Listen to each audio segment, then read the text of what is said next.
कल रात हम नाइट ड्यूटी ओवर करके आज मॉर्निंग घर आ गया था।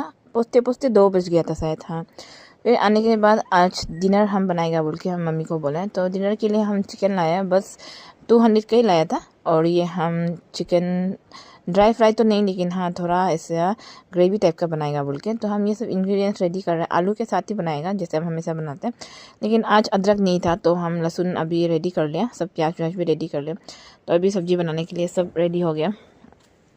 घर आने के बाद जो सब्जी खाना बनाते हैं ना, अलग से दिल में सुकून लगता है। मतलब मम्मी का साथ मिल के खाने के लिए, तो सबके साथ परिवार के साथ में बैठ के खाना। वहाँ अकेला अकेला बैठ कर तो अच्छा नहीं लगता है, जितना भी हो, जितना टेस्टी से बनाने से भी। लेकिन घर पे आने के बाद जैसे भी बनाओ तो अच्छा लगता है। तो हम लेकिन बॉयल सब्जी भी बनाया आज, और सलाद भी है, और एक ये छोटा सा ये मिर्चा है, ये जो दीदी ने भेजा था। तो आज का प्लेट यही है, खाना लाई पत्ता बॉयल। और ये, और मम्मी को हमने पूछा था कि आज का खाना कैसा लगा। मम्मी बोला